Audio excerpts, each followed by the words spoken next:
સ્વાધ્યાય 5.6 સાચા વિકલ્પ નીચે લીટી કરો.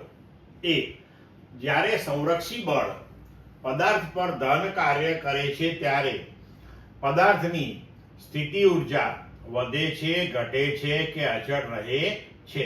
તો સ્થિતિ ઉર્જા ઘટે છે, બરોબર, કારણ કે કાર્ય ધન થાય તો ગતિ ઉર્જા વધે. હવે બી, પદાર્થ વડે ઘર્ષણ વિરુદ્ધ થયેલું કાર્ય હંમેશા તેની ગતિ ઉર્જા અથવા સ્થિતિ ઉર્જાના ઘટાડામાં પરિણમે છે. તો અહીં તે તેની ગતિ ઉર્જાના ઘટાડામાં પરિણમે છે, કારણ કે ઘર્ષણ જે છે એ ગતિની વિરુદ્ધમાં કાર્ય કરે છે, એટલે વેગ અથવા તો ઝડપમાં ઘટાડો કરે છે.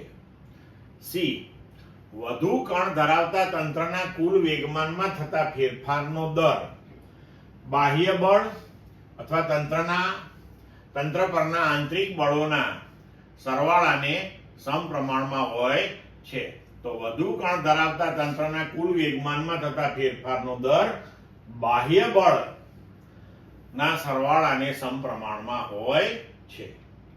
ડી, બે પદાર્થોની અસ્થિતિસ્થાપક અથડામણમાં જે રાશિઓ અથડામણ પછી બદલાતી નથી તે કુલ ગતિ ઉર્જા અથવા કુલ રેખીય વેગમાન અથવા બે પદાર્થો વડે બનતા તંત્રની કુલ ઉર્જા. તો આપણે થિયરીમાં ભણી ગયા કે કુલ રેખીય વેગમાન અને બે પદાર્થો વડે બનતા તંત્રની કુલ ઉર્જા બદલાતી નથી, પણ અસ્થિતિસ્થાપક અથડામણમાં ગતિ ઉર્જા બદલાય છે.